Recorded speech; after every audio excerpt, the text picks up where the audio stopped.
Alors, dans cette vidéo, nous allons parler des carrés magiques, et notamment du carré magique de Subirac, qui existe vraiment, puisqu'il y en a une représentation au niveau de la Sagrada Familia en Espagne. Et donc, on va parler principalement de ce carré magique, mais on va aussi parler des autres carrés magiques. Alors, ce principe de carré magique peut faire partie d'un sujet de grand oral pour le bac, pour ceux qui ont pris l'option maths.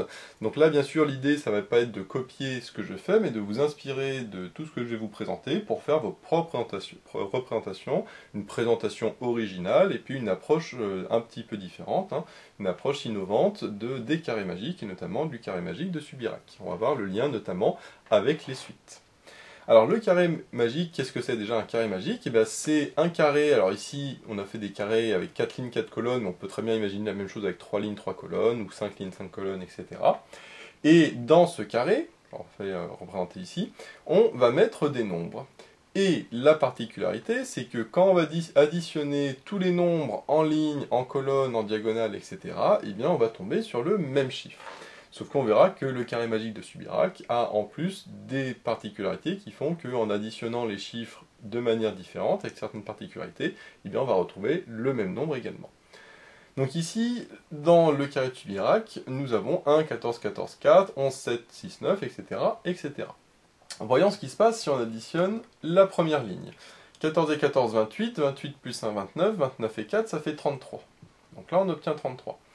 Sur la deuxième ligne, 11 et 9, ça fait 20, là, ça fait 13, 20 et 13, ça fait 33. Donc sur la deuxième ligne, ça fait aussi 33.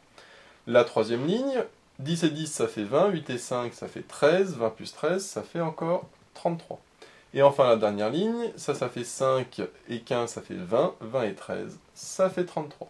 Alors comme vous avez vu, pour additionner facilement, j'ai pas fait 13 plus 2 plus 3, etc. Je regroupe de manière intelligente. Par exemple ici le 11 et le 9 parce que ça fait 20, ça termine par 0. Le 10 et 10 parce que ça termine par 0. Ici 2 et 3 ça fait 5, et après le 5 avec le 15, etc. etc.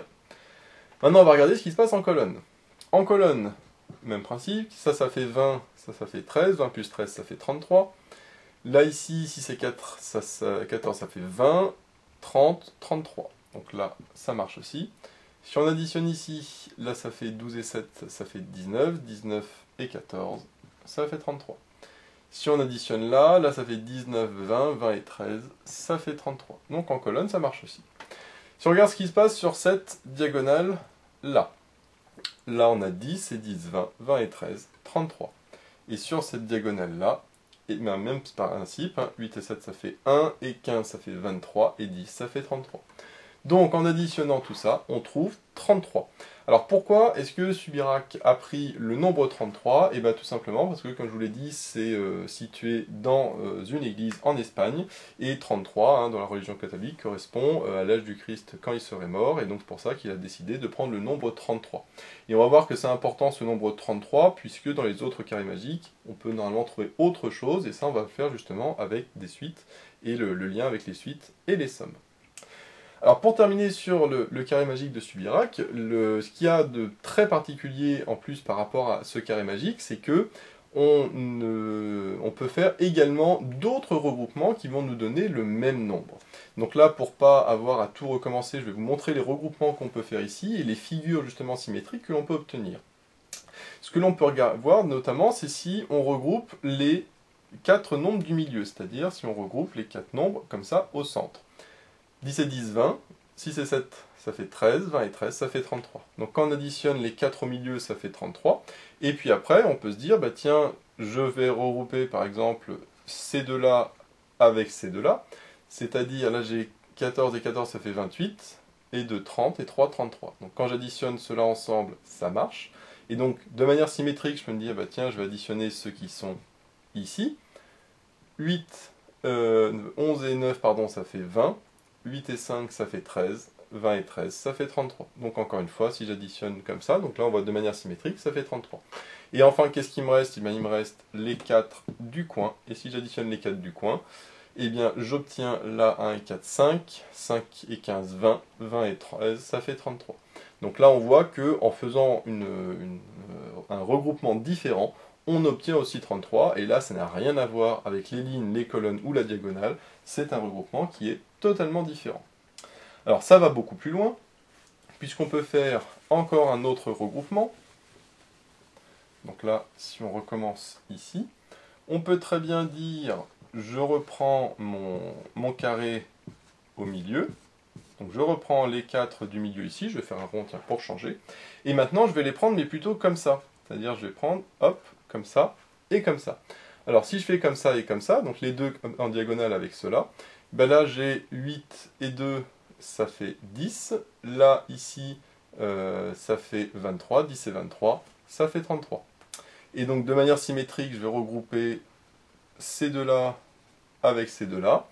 Là, qu'est-ce que j'ai? Là, j'ai 11 et 14, ça fait 25, et 5, ça fait 30, et 3, ça fait 33. Donc là, encore une fois, en redevenant comme ça, j'ai 33. Et donc, qu'est-ce qu'il me reste? Ben, il me reste encore une fois les 4 qui sont au coin, et les 4 du coin, on a vu que ça faisait également 33. Donc voilà, une autre manière de regrouper, qui est totalement différente de la précédente, qui n'a rien à voir avec les lignes et les colonnes, mais qui marche également. Alors, de manière générale, ce qu'on peut dire aussi, c'est que en réalité, pour chaque regroupement que l'on a, on a chaque fois 4 groupes de 33. On a 4 groupes qui font 33, soit 4 colonnes, soit 4 lignes, etc. etc. Eh bien, ça veut dire quoi? Ça veut dire qu'à partir du moment où j'ai 3 groupes de 33, nécessairement, le dernier vaut aussi 33. C'est pour ça que quand j'ai regroupé au milieu, là j'ai un groupe qui fait 33, si je regroupe ces deux-là et ces deux-là, donc là ça fait un deuxième groupe de 33, et si je regroupe ces deux-là et ces deux-là, ça fait un troisième groupe de 33. Et donc nécessairement les cases qui restent, les 4 cases qui restent, eh bien elles valent forcément le 33, puisque j'ai nécessairement en additionnant tout 4 fois 33. Donc à partir du moment où j'ai 3 fois 33, la dernière est forcément 33. C'est pour ça que si mes 3 colonnes valent 33, nécessairement la dernière vaudra 33. Si mes 4 lignes, mes 3 lignes valent 33, nécessairement la dernière ligne vaudra 33. Donc là, ce qu'on a vu à chaque fois, c'est qu'on pourrait assimiler ça à des symétries soit axiales, soit centrales. Mais on a également des symétries centrales, mais un petit peu différentes, qui renforcent la particularité du carré de Subirac. C'est que si je prends cette fois-ci, toujours mes 4 cases, donc là je vais regrouper, mais justement selon une symétrie centrale, mais qui est un petit peu spéciale. Ce que je vais faire, c'est regrouper les 3 termes qui sont ici, avec le terme qui est là. Donc là, on va dire, bah là, c'est pas vraiment symétrique, il n'y a pas vraiment de symétrie, mais on va voir que ça marche quand même. Donc ces 3 termes-là et celui-là, donc ça fait 14 et 6, ça fait 20, ça fait 5 et 8, ça fait 13, 20 et 13, ça fait 33. Et donc si je fais une symétrie, mais cette fois-ci une symétrie centrale, par rapport au centre, et bien les 3 croix qui sont ici se retrouvent dans les 3 ronds qui sont là, puisque le symétrique de cette croix-là, c'est ce rond-là, le symétrique de cette case-là, c'est celle-là, le symétrique de cette case-là, c'est celle-là, et donc le symétrique de cette case-là, c'est celle-là. Alors voyons si, justement avec cette symétrie, on trouve aussi 33. Ben là, j'ai ça, ça, ça et ça, donc c'est-à-dire 11 et 9, ça fait 20, là ça fait 13, 20 et 13, ça fait 33. Et donc maintenant, qu'est-ce que je peux regrouper, comme on voit par symétrie? Ben, ce que je peux regrouper, c'est justement les deux cases qui sont là avec ces deux-là, puisque la symétrique de celle-là, c'est celle-là, et la symétrique de celle-là, c'est celle-là. Voyons si ça marche. Donc ces deux-là et ces deux-là, ça donne 13 et 14, ça fait 27. 27 et 6, ça fait 33. Et donc, d'après ce qu'on a dit, normalement, le dernier groupe vaut forcément 33. Et en effet, le dernier groupe, ben, c'est la diagonale. Et la diagonale, on a vu qu'elle faisait 33. Et là encore, c'est symétrique par rapport au centre, puisque le symétrique, je vais faire des petits triangles. Le symétrique de cette case-là, c'est celle-là. Le symétrique de cette case-là, c'est celle-là. Et donc, je vois que là, je peux faire une espèce de symétrie centrale. Enfin, c'est une symétrie centrale par rapport aux cases. Et à chaque fois, eh bien, ça vaut 33. Alors, je peux en faire d'autres, hein, parce que bien évidemment, ce n'est pas fini. Il n'y en a pas une infinité, mais il y en a beaucoup. Je vous invite à essayer de toutes les trouver. Alors surtout, quand c'est des vraies symétries comme au début, ça va. Là, quand on a des symétries comme ça, un petit peu bizarres, eh bien, c'est totalement différent. Donc là, ce qu'on peut faire, par exemple, c'est regrouper celle-là, celle-là, celle-là et celle-là. Donc là, on voit qu'on a une symétrie, encore une fois, qui est totalement, qui n'est pas du tout, qui est uniquement, qui peut être éventuellement centrale, mais on n'a pas une symétrie axiale ou quoi que ce soit. Et si on regroupe celle-là, qu'est-ce que ça donne? Ça donne 13 et 10, ça fait 23. Là, ici, ça fait 10, 23 et 10, ça fait bien 33. Maintenant, faisons le symétrique par rapport au centre. La symétrique de cette case, c'est celle-là. Le symétrique de celle-là, c'est celle-là. Le symétrique de cette case, c'est celle-là. Et le symétrique de cette case, c'est celle-là. Donc, additionnons tout ça et voyons, ça fait bien 33. Donc là, j'ai 15 que je vais regrouper par exemple avec celle qui se situe ici. Là, ça fait 25. Là, ici, ensuite, j'ai... pardon, non pas avec le 10, parce que c'était pas 10, c'était avec le 8, pardon. Donc 15 et 8, ici, ça fait 23. Les deux ici, ça fait 6 et 4, ça fait 10, donc ça fait bien 33. Donc les ronds que j'ai entourés valent bien 33. Et donc maintenant, qu'est-ce que j'ai comme autre symétrie? Ben, je peux regrouper par exemple ces deux-là avec leur symétrique. Celle-là, leur symétrique, c'est celle-là, et celle-là, son symétrique, c'est celle-là. Et si on additionne ça, est-ce que ça fait bien 33? Bah oui, parce que là ça fait 28 plus 5, ça fait bien 33. Et donc normalement, si je regroupe les quatre dernières qui sont bien symétriques aussi par rapport au centre, hein, symétrie centrale, ça me donne ici 18, 18 et 5, 23 et 10, ça fait bien 33. Donc encore une fois, j'ai trouvé une autre figure de symétrie qui marche également et qui fait bien 33. Donc voilà, vous pouvez vous amuser à prendre plein de symétries différentes comme ça, et qui ne sont pas du coup uniquement des symétries centrales et non pas des symétries axiales ou des symétries par colonne ou autre. Ça marche totalement, ce qui fait que ce carré magique de Subirac est nécessairement très particulier par rapport aux autres carrés magiques, puisque dans les autres carrés magiques, il n'y a pas nécessairement ce genre de symétrie, mais celui-là est très particulier. Bon, par contre, ce qu'on peut remarquer, c'est que Subirac a un petit peu triché, dans le sens où ben, il n'a pas pris 1, 2, 3, 4, 5, 6 jusqu'à 16, parce qu'il y a 16 cases, il peut dire, bah, tiens, je prends de 1 à 16. Le problème, c'est que, comme on voit, il y a deux fois le chiffre 10, il y a deux fois le chiffre 14, et donc, nécessairement, il y a des chiffres qu'il n'y a pas. Par exemple, si on cherche le chiffre 1, 2, 3, 4, 5, 6, 7, 8, 9, 10, 11, mais par contre, on voit qu'il n'y a pas le 12. Hein, le 12 est absent, et le 16 également. Le 12 a été remplacé par un 10, et le 16 a été remplacé par un 14. Ou inversement, c'est pas grave. Mais grosso modo, parmi tous les nombres de 1 à 16, il manque le chiffre 16 et le chiffre 12. Alors, comment ça se fait que, en changeant ces chiffres, ça marche quand même? Et bien, ce qu'on peut remarquer, c'est que là, maintenant, on va faire avec des suites. Si l'on a 16 cases, donc de 1 jusqu'à 16. Et ben, on pourrait faire une suite avec U1 qui est égal à 1, U2 qui est égal à 2, etc., etc., jusqu'à U16 qui est égal à 16, finalement. J'ai U16 qui est égal à 16. Et donc, si j'additionne tous les termes de ma grille, j'ai finalement la somme de k égale 1 à 16 des k, enfin de un, mais un c'est n, donc uk c'est k. Et quelle est cette formule? Eh bien, je sais que si je mets pas 16, mais n, on va mettre n de manière générale, en supposant qu'on a un carré magique de taille nn, c'est-à-dire n lignes et n colonnes. Et bien, je sais que ça, c'est égal à n fois n plus 1 divisé par 2. Ça, c'est dans le cours. C'est une formule qu'on avait montrée par récurrence dans une autre vidéo. On sait que la somme des cas de 1 à n, c'est égal à n fois n plus 1 sur 2. Donc, dans le cas où, justement, ça vaut 16, donc si je fais la somme de 1 à 16, ça me fait 16 fois 17 divisé par 2. Donc ça va me donner la somme de tous mes termes. Mais moi, ce qui va m'intéresser, c'est pas la somme de tous mes termes. Moi, ce qui va m'intéresser, c'est la somme que je peux obtenir ici. Or, cette somme, comment elle est obtenue? Bah, tout simplement en divisant ça par 4. Pourquoi par 4? Bah, parce que j'ai 4 lignes, 4 colonnes, etc. Et comme je sais, par exemple, sur les lignes, que j'ai 4 lignes qui ont le même total, et ben je sais que la somme de tout ça va faire ça, mais du coup, chaque ligne va faire la même chose, va diviser par 4. Donc moi, ce qui m'intéresse, c'est pas la somme de tout ça, c'est un quart de la somme de tout ça. Et ça me donnait le total de la ligne. Donc si je multiplie par un quart, ça revient à multiplier par 4 ici. En dessous, 2 fois 4, ça fait 8. 7 sur 8, ça fait 2. 16 sur 8, ça fait 2. Et 2 fois 17, ça fait 34. Donc finalement, ici, j'obtiens 34.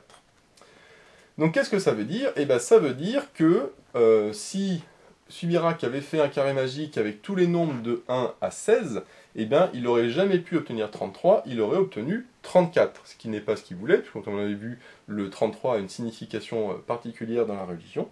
Donc nécessairement, c'est pour ça qu'il ne pouvait pas prendre tous les nombres de 1 à 16, et donc il a un petit peu triché en remplaçant un 16 par un 14 et un 12 par un 10, ce qui lui a permis de diminuer le total. Voilà.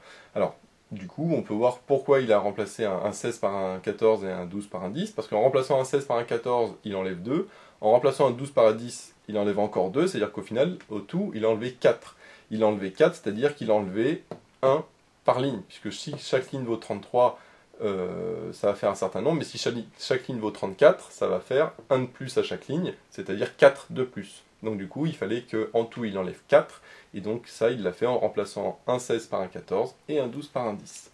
Donc on voit qu'on retrouve mathématiquement ce que l'on observe au niveau du carré magique. Bien sûr, là c'est sur un carré 4-4, mais l'intérêt c'est qu'après cette même formule marche pour un carré de taille n.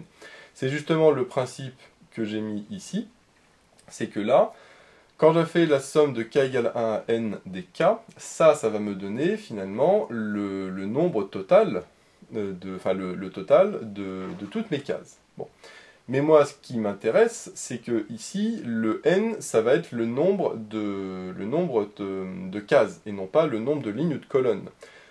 Donc, si moi j'ai non pas, si je considère que j'ai n lignes, ce qu'il faut, c'est pas la somme de 1 à n, mais la somme de 1 à n carré, puisque le 16, par exemple, ici, c'était 4 au carré, puisque j'additionne les cases et non pas les lignes.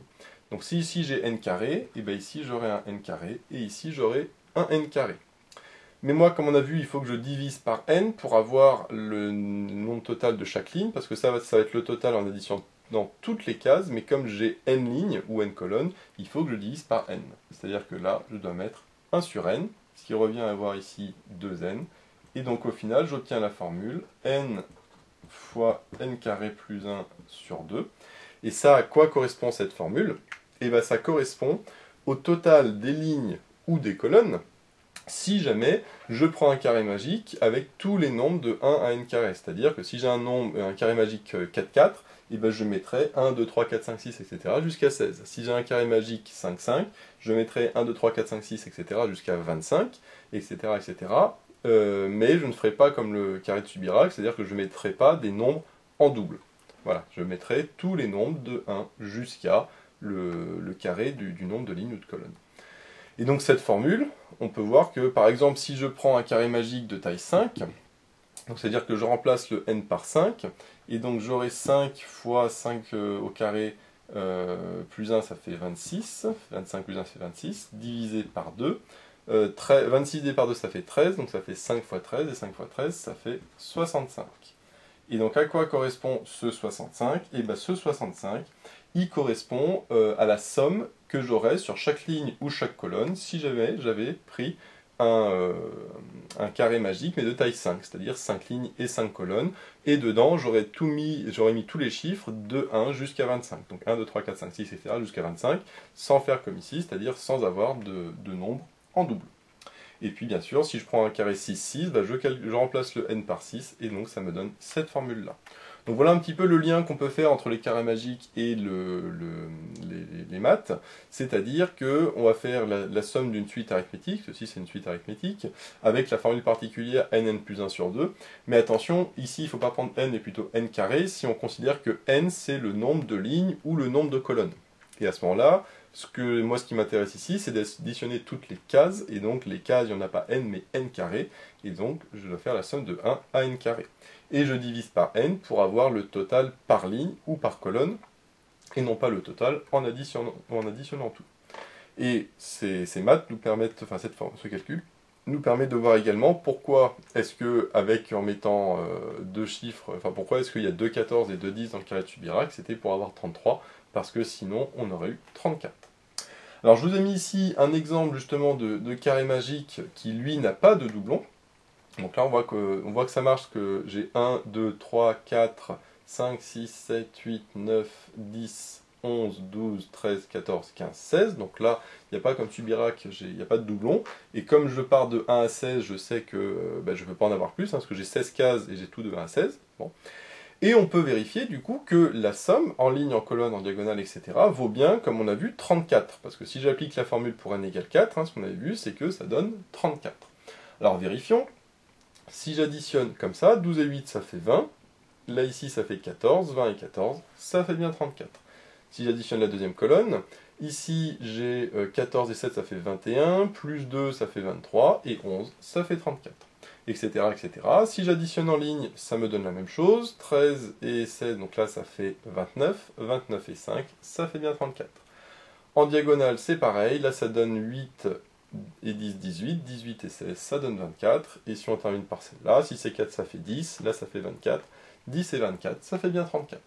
Donc là, pour le coup, on a un carré magique qui est bien avec une somme de 34, puisque j'ai tous les termes de 1 à 16, qui marche aussi parce que sur les lignes et les colonnes et les diagonales, comme on l'a vu. Après, à vous de trouver, par exemple, sur cet exemple de carré magique, parce que bien sûr, il n'est pas unique, hein, il y en a d'autres, s'il y a les mêmes symétries centrales, par exemple, que sur le carré magique que l'on avait ici. Si on additionne par exemple le carré au milieu, il y en a 6 et 7, ça fait 13, 13 plus 11, ça fait 24, et 10, ça fait 34. Donc apparemment, le carré au milieu fait bien 34 également. Et si on regarde par exemple ces deux-là avec ces deux-là, eh bien on a 14 et 15, ça fait 29, 29 et 5, ça fait bien 34. Si on regarde les deux ici et les deux ici, là ça fait 20 et là ça fait 14, 20 et 14, ça fait bien 34. Donc d'après ce qu'on a vu tout à l'heure, hein, si ces quatre-là, et après quand je regroupe ces deux-là ça marche, et quand je regroupe ces deux-là ça marche, donc là j'ai trois groupes de 34, donc théoriquement, le dernier groupe de cases doit aussi donner 34. Et en effet, 16 et 4 ça fait 20, là ça fait 14, 20 et 14 ça fait bien 34. Donc la propriété est bien vérifiée.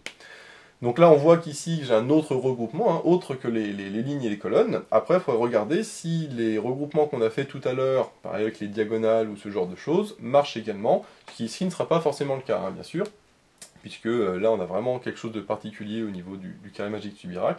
Ces particularités ne se retrouvent pas nécessairement dans les autres carrés magiques, d'autant plus qu'ici, on n'a pas de doublons, etc. Mais bien sûr, il peut exister d'autres symétries, d'autres regroupements, toujours à symétrie centrale, qui nous permettront d'avoir quand même des symétries autres que celles par ligne, par colonne, ou comme ça par le carré, etc. Donc voilà, après à vous de voir comment vous voulez aborder ce sujet dans le grand oral. Donc là c'est vrai que le lien avec les suites est assez limité, mais on peut très bien imaginer d'autres applications, d'autres calculs, notamment géométriques, parce que là on a vu qu'avec les symétries centrales, symétrie axiale et autres, on peut quand même trouver des liens avec les maths. À vous de voir comment vous voulez aborder le sujet. Donc voilà, j'espère que cette vidéo vous sera utile. N'hésitez pas à vous abonner pour être au courant des nouvelles vidéos qui sortiront. J'ai mis le lien dans la description vers l'énoncé de l'exercice, ainsi que vers d'autres exercices sur le grand oral. J'ai également mis le lien vers la page Tipeee où vous pouvez soutenir Méthode Maths. Et moi je vous dis à bientôt pour de nouvelles vidéos.